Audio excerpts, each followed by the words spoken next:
of the article of the Universal Declaration of Human Rights, which is as old as 1949. Which the Philippines voluntarily adhered to, but that was 1949. And then there was also the 1987 Constitution, Article 5, providing for suffrage, but including for overseas Filipinos. And then there is the UN Convention on the Rights of All Migrant Workers, which was adopted in 1990, but we ratified it in 1995. But we will have the overseas voting law enacted by Philippine Congress only in 2003. So you can see the timeline of the many years that overseas Filipinos, including overseas Filipino workers, were denied the right to vote, to participate in our elections just because they cross overseas, they cross the borders. All right, but one thing that I'm worth mentioning is in the UN Convention on the Rights of All Migrants, this right is under the section on documented workers. The law that we adopted in 2003 actually was of higher standard than what this convention provided, because our law, maybe next slide, yeah, next slide. Because our law actually provides that anyone who is who meets the basic qualification, which is enshrined in the Constitution, and regardless of status overseas. So it doesn't matter whether you are documented or undocumented.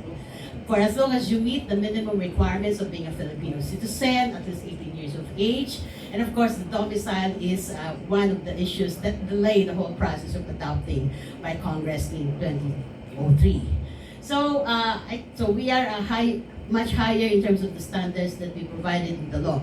Of course, the law also considers restrictions in mobility, thus the 1 month period. It started with 2 months actually, and then they reduced it to 1 month voting period. It avails also of the continuing system of voter registration. It is flexible in terms of registration. You can register here, you can register abroad, and there are many places where you can do that. In the same way that the voting exercise is also made flexible depending on the destination countries. But of course, maybe it's not a but, you can vote or they can vote only for this time national positions, president, vice president, senators, and party lists. Some individuals challenged the law and they tried to file candidacy to run for senators and they are based overseas, but they were rejected. Yeah, their candidacy was rejected or nominations rejected. But interestingly, under the party list law, some of the nominees of certain parties advocating for rights of overseas Filipinos actually filled in candidates who are based overseas. So I don't know if it's an oversight on the part of COMELEC, but somehow in the last several elections, party list parties filled in candidates who are based overseas. So I think it's something that is progressive. Now, who is to benefit from this law? Of course, the overseas all qualified overseas Filipinos, which is about 10% of the population. But the thing to be considered is we are so scattered across the globe, 200 countries and territories, not to mention the 300 to 400,000 Filipinos who are on board international vessels as well. At the same time, since the voting takes place at the embassies or consulates, you have to take note that we only have very limited presence across the globe. So that's another consideration. The other point is, in terms of the profiles of our Filipinos overseas, we have those who are permanent residents but nevertheless qualified to vote. And we have those who are more temporary because they are able to stay there on the basis of a contract. And there are those who are outrightly, probably they have lost their legal status. So these are also considerations when this law was being deliberated on. Next slide, please. Okay, so maybe just to share a little bit on the turnout of the elections. Yeah, okay, yeah. So let us check out what happened in terms of the turnout of the overseas voting. You know, you have the population, general population overseas, which is more than 10 million. But then you will note from this matrix that there is still very much to be desired in terms of reaching out to the overseas Filipino population to register and to actively vote.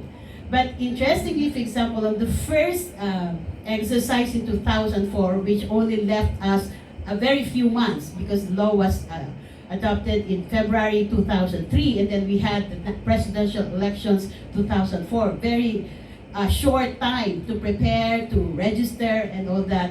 We managed to have a voter turnout of 64%.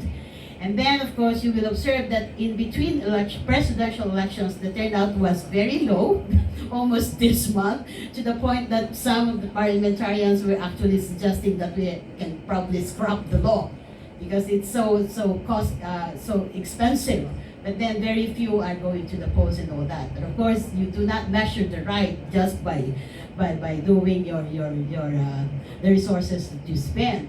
But anyhow, for 2022 purposes, the increase in overseas voting registration is very low, and that is expected because of the COVID.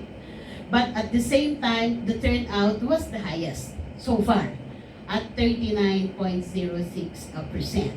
So that's why I think when the COMELEC made the statement that the elections were successful, that included as well overseas voting. And the commissioner in charge of overseas voting was saying and attributing specifically the increase in the voter turnout to flexibility of COMELEC to accommodate situations of Filipinos overseas, and at the same time fielding in as many field voting and mobile voting. Now, field voting and mobile voting are set up outside of the official embassies and consulates who serve as a precinct.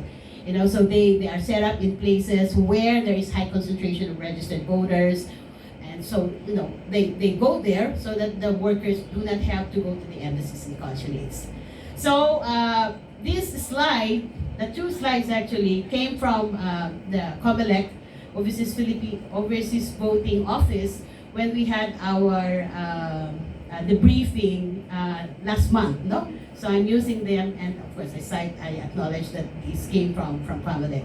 So the first one in terms of the data, and then this one on the innovations. So they were saying that they actually do several innovations for 2022 purposes.